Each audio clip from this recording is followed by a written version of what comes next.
Student BEd second year और अपना subject है पेडागोजी पॉलिटिकल साइंस। इसमें हम यूनिट 3 पढ़ रहे थे। यूनिट 3 का जो अपना टॉपिक था वो था अपना राजनीति विज्ञान शिक्षक की सम्मेलन एवं सेमिनार में सहभागिता पढ़ रहे थे, जिसमें मैंने आपको जो कल की जो ऑनलाइन क्लासें हुई थी उसमें मैंने आपको सम्मेलन क्या होता है, सम्मेलन का अर्थ व सम्मेलन के संदर्भ में जो विभिन्न प्रकार के मनोवैज्ञानिक हुए हैं उन्होंने जो अपनी अपनी परिभाषाएं दी हैं उन परिभाषाओं को मैंने बताया था। सेकंड इसका जो टॉपिक था वो था विचार या संगोष्ठी या विचार गोष्ठी। उस संगोष्ठी या विचार गोष्ठी क्या होती है, उसके अंदर किस प्रकार से गतिविधियां होती हैं, उनके बारे में मैंने आपको उस ऑनलाइन क्लास में आपको अवगत कराया था। आज हम पढ़ेंगे इसी का जो टॉपिक अपना बीच में छूट गया था वो था संगोष्ठी या विचार गोष्ठी के उपयोग पार्ट 2, जिसमें इससे पहले मैंने आपको पार्ट फर्स्ट के बारे में बताया था, जिसमें मैंने आपको उसके उपयोग बताए थे। जैसे इस विधि के द्वारा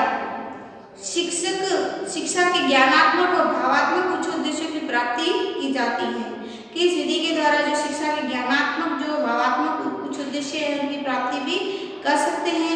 दूसरा मैंने बताया था कि इससे प्रजातांत्रिक मूल्यों का विकास होता है। और थर्ड बताया था कि प्रस्तुतिकरण तथा तर्क करने की क्षमताओं का विकास होता है। जैसे मैंने आपको बताया था कि इस विचार गोष्ठी है इसमें एक प्रकरण चुनना पड़ता है, उसमें फिर एंड में वाद विवाद किया जाता है और उन वक्ताओं के द्वारा जो प्रकरण प्रस्तुत करते हैं उस पर वाद विवाद दिया जाएगा और सेमिनार का संचालन किया जाता है। तो उसमें जो व्यक्ति अपना वाद विवाद दे रहा है, अपने जो टॉपिक दे रहे हैं उस टॉपिक के संदर्भ में उसको प्रस्तुतिकरण और तर्क करने की क्षमताओं का विकास होता है।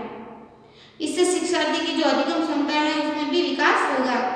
इसमें फोर्थ बताया था मैंने आपको कि सेमिनार के उपयोग से उत्तम प्रकार की जो अधिगम आदतें हैं उन आदतों का विकास भी होगा, जैसे समय पर बोलना, किस प्रकार से बोलना, कैसे टॉपिक को तैयार करना, इस सभी बातों के बारे में बताया था।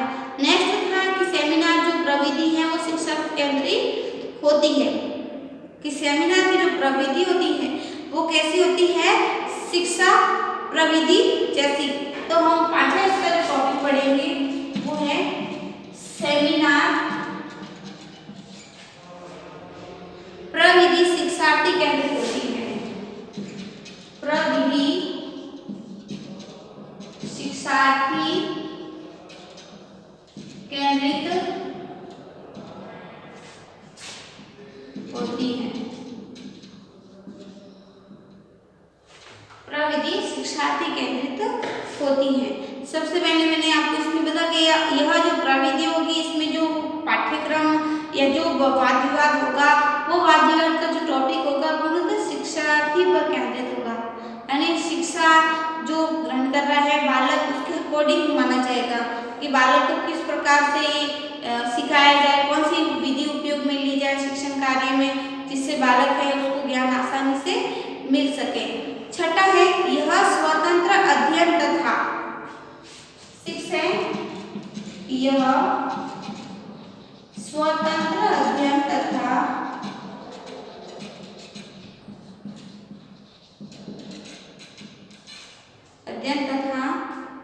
तर्क करने की क्षमताओं का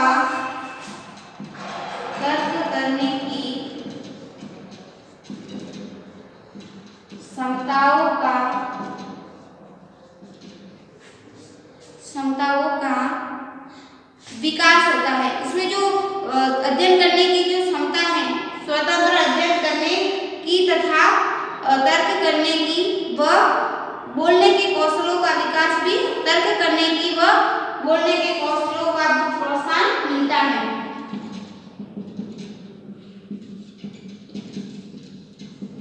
प्रोत्साहन मिलता है क्योंकि इस विधि के द्वारा स्वतंत्र अध्ययन कर सकते हैं, यानी अपना प्रकरण अपना स्वतंत्र रूप से चुन सकते हैं, उस प्रकरण के प्रति तर्क वितर्क कर सकते हैं। इस प्रकार यह विधि बोलने को भी प्रोत्साहन करती है, यानी अपनी अभिव्यक्ति का एक सशक्त माध्यम मंच माना जाएगा, जिसमें व्यक्ति अपना स्वतः एक अपना प्रकरण चुनता है और उस प्रकरण से संबंधित डिटेल जो व्याख्या होती है वो व्याख्या उस सेमिनार में दी जाएगी। 7th है कि यह सेमिनार में शिक्षार्थी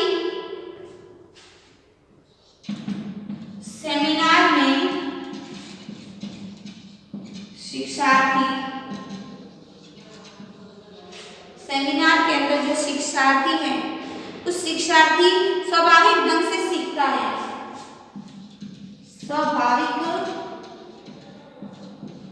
ढंग से सीखता है कि सेमिनार में जो शिक्षार्थी है वो स्वाभाविक ढंग से सीखता है। इसके द्वारा जो बालक होगा वो प्रकरण लिखेगा और स्वतः इस प्रकरण को सुनेगा और उस प्रकरण के संबंध में वो स्वतः ही उस प्रकरण का टॉपिक तैयार करता है, स्वतः इसकी व्याख्या करता है, तो उसको अपना स्वतंत्र मंच मिलता है। तो इसमें वो अपने अनुभव के द्वारा स्वाभाविक रूप से इसमें वो सीखेगा। इसमें फिर एक है कि इसके द्वारा वाद विवाद में भाग लेने तथा इसके द्वारा वाद विवाद में भाग लेने तथा अभिव्यक्ति क्षमता का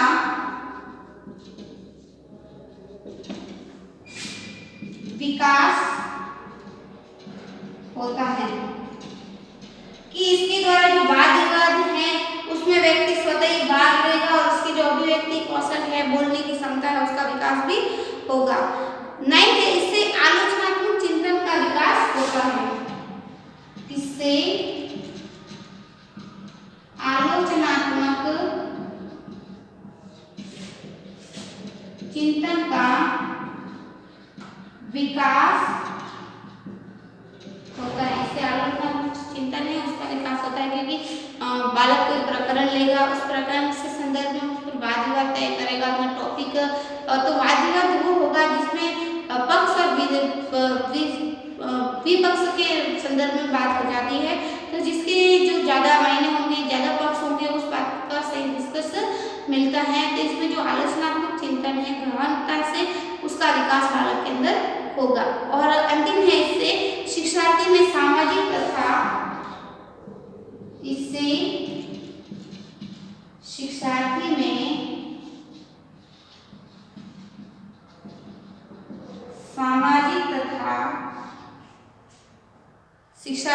सामाजिक तथा भावनात्मक गुणों का विकास होता है। इससे शिक्षार्थी में सामाजिक तथा भावनात्मक गुणों का भी विकास होता है। इससे क्योंकि जब वो सेमिनार में भाग लेगा तो हर चीज में अपनी सहभागिता देगा, तो बालक के अंदर किस प्रकार से लोगों के बीच में रहना, किस प्रकार से बात करना, और इससे अंदर भावनात्मक गुणों का विकास होगा। कोई प्रकरण लेंगे और बालक एक दूसरे के साथ उस सेमिनार में परस्पर सहभागिता के साथ कार्य करते हैं, तो उससे मिलजुल कर कार्य करने की भावना का विकास भी होता है। और एन है कि प्रकरण संबंधी निरीक्षण, एन है प्रकरण संबंधी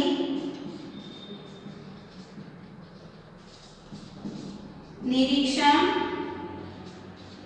एवं प्रकरण संबंधी निरीक्षण एवं अनुभवों के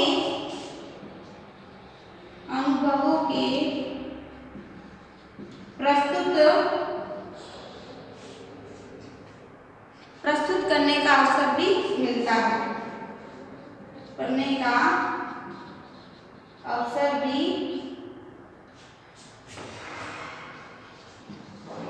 मिलता है। इससे जो प्रकरण होगा, जो अपने वाद विवाद से संबंधित जो अपने टॉपिक लिया होगा, उस टॉपिक से संबंधित जो निरीक्षण करेंगे, उस टॉपिक को बना पहले देखेंगे कि इस टॉपिक का कितना पक्ष है, कितना विपक्ष है, और उसके अनुभव से वो प्रस्तुत करने को हम यानी पक्ष वितर तक के फिर अनुभव होंगे, वो टॉपिक अपने कितने मैटर तक उसकी व्याख्या कैसी है, बालकों के उस टॉपिक पर क्या असर पड़ता है, तो वो सब अनुभव जो विशेषज्ञ होंगे उनसे हम अनुभव प्राप्त करेंगे और उस अनुभव को यहाँ प्रस्तुत करने का हमें अवसर मिलता है। तो आज में हमने पढ़ा है कि इसकी जो विचार गोष्ठी है, संगोष्ठी के जो उपयोग है, उसका पार्ट 2 है, जिससे इसका उपयोग था कि सेमिनार प्रगति शिक्षार्थी केंद्रित होती है, यानी इसमें जो पाठ्यक्रम होगा, जो बातें होगी, जो प्रकरण होंगे, पूर्णतः शिक्षार्थी पर आधारित होंगे। दूसरा है स्वतंत्र अभियंता तर्क करने की क्षमता, बोलने की क्षमता का विकास होता है। फिर है सेमिनार में शिक्षार्थी स्वाभाविक ढंग से सीखता है, अपने अनुभव के द्वारा वो उसमें पक्ष विषय सीखेगा, उसमें भाग लेगा, उसकी गतिविधियों को सीखेगा, तो स्वाभाविक रूप से वो अनुभव प्राप्त करके सीखेगा। एक है इसमें वाद विवाद में भाग लेने तथा अभिव्यक्ति क्षमता का विकास होता है। इसके बाद भाग लेने में जो अभिव्यक्ति क्षमता है उस अभिव्यक्ति क्षमता का विकास होगा, बोलने की क्षमता का उसके अंदर विकास होगा। एक 9 है कि इसमें चिंतन आलोचनात्मक चिंतन का विकास होगा। बालक के अंदर आलोचनात्मक जो चिंतन है उसके प्रति वो पक्ष लेगा, विपक्ष लेगा, इससे उसको अपने सभी विवेक से कि कौन सी बात सत्य है, कितनी सत्य है, असत्य है, कौन सा तर्क सही है, कौन सा वितर्क सही नहीं, तो उसके संबंध में वो आलोचनात्मक चिंतन है उसका उसमें विकास होगा। फिर 10 है कि इससे सामाजिक एवं भावनात्मक गुणों का विकास होगा। जब वो सेमिनार में संगोष्ठी में भाग लेता है, गतिविधियों के अंदर अपनी सहभागिता देखता है, एक दूसरे के साथ कैसे परस्पर मिलजुल कर रहेगा, इस प्रकार से उसके अंदर सामाजिक और भावात्मक गुणों का विकास होगा। फिर एक प्रकृति से संबंधित जो निरीक्षण है और जो अनुभव है, यानी प्रकृति से संबंधित बालक धीरे धीरे उसके अंदर भाग लेगा कि सेमिनार का आयोजन किस प्रकार से होता है, क्या गतिविधियां होती हैं, कैसे प्रकरण चुने जाते हैं, तो वो उसके निरीक्षण